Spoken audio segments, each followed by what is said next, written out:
Bismillahirrahmanirrahim. Assalamualaikum, halo sobat kreatif. Kembali lagi di konten memagahan diri sorangan ya. Selain untuk memagahan diri sendiri, tapi sahabat juga boleh menyimak sampai selesai apa yang saya akan sampaikan di konten memagahan diri sendiri bagian pertama.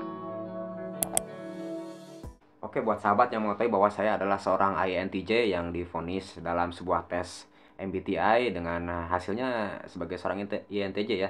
Saya anggap bahwa sahabat sudah memahami apa itu tipe kepribadian INTJ yang konon katanya cuma 2% di dunia.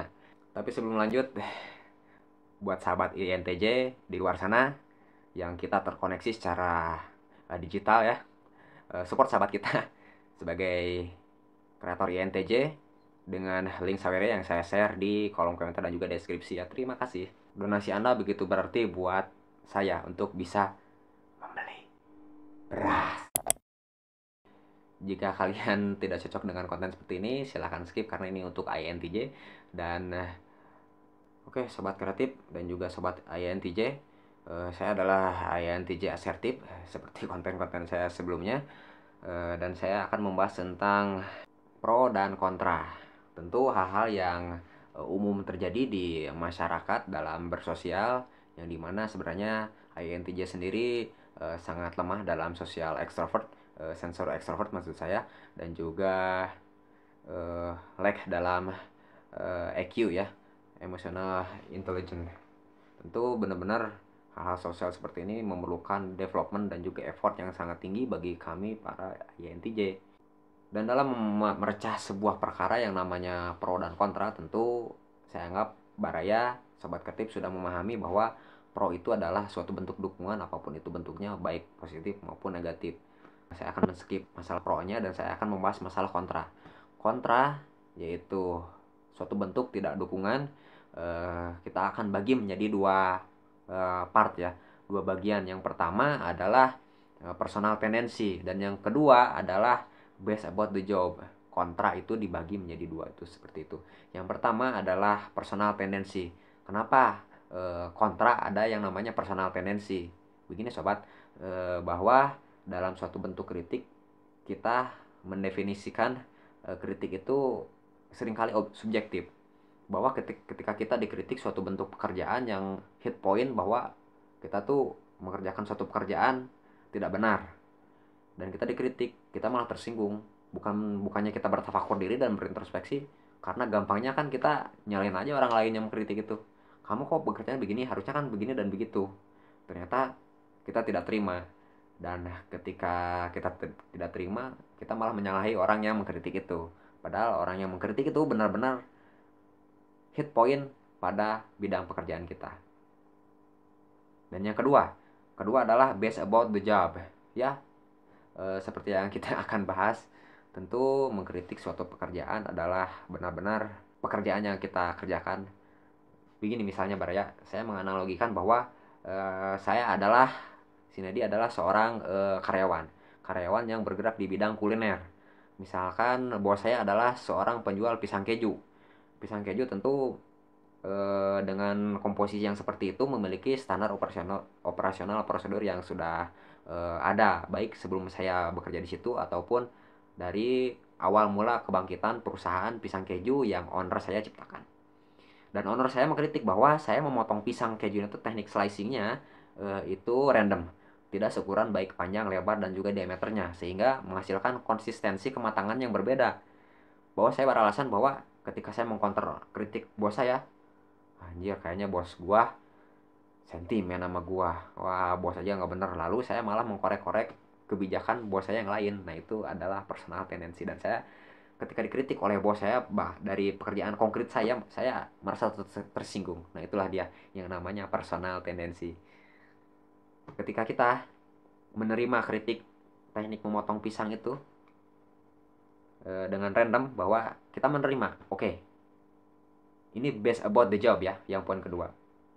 Oke, berarti saya akui saya salah dengan teknik memotong random menghasilkan konsistensi kematangan yang tidak rata, sehingga rasa si pisang itu menjadi tidak balance. Ada yang matang banget, ada yang tidak matang, ada yang matang sempurna. Jadi menghasilkan cita rasa yang berbeda-beda. Itu yang dikritik oleh bos saya dan saya bertafakur diri dan menerimanya. Itu yang dinamakan based about the job.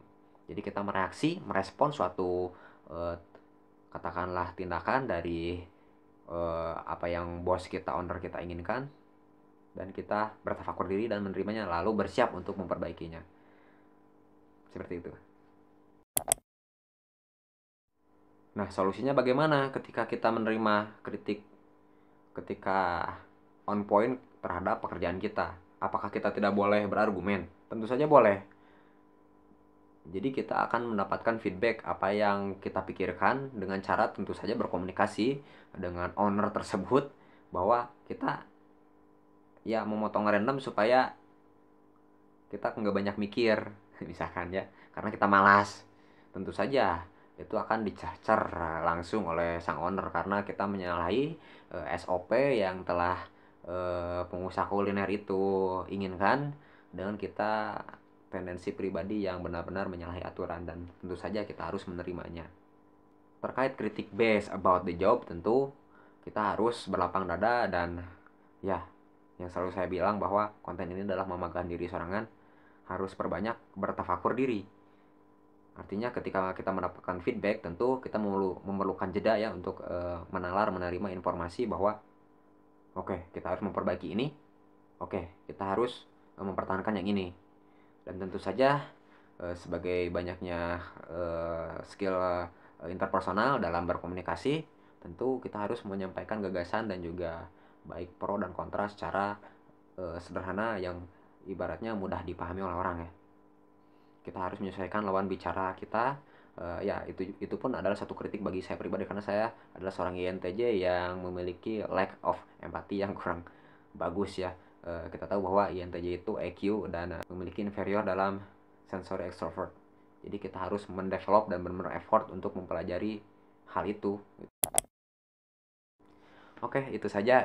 Saya pengen memagahan diri sendiri. Tentu ini adalah suatu bentuk tafakur diri karena ketika ada pro dan kontra, yang terpenting adalah kita menelaah, memahami dengan logika ya. Logikanya tentu logika pikiran, juga ya tentu juga perasaan. Make it balance, but about I wanna talking to you guys bahwa apa yang saya katakan bukan murni karena saya bilang seperti itu bahwa 100% iya harus seperti itu, murni apa yang saya katakan adalah murni kebenaran. Tentu saja tidak. Tentu saja tergantung situasinya. Kita tidak bisa pukul rata situasi yang berkaitan dengan pro dan kontra. Tentu kita harus melakukan planaral yang cukup makan waktu ya. Kita tidak bisa gegabah dalam memutuskan, yang dimana rasionalitas itu harus dengan ketenangan, kejelian, dan juga wisdom, sifat bijak ya, seperti itu. Oke, terima kasih yang udah nonton sahabat INTJ. Terima kasih buat dan akang-akang yang mendukung setia channel Nugraha Nedi. Terima kasih buat yang udah subscribe dan jangan lupa untuk nyawanya di saweriahnya. Terima kasih.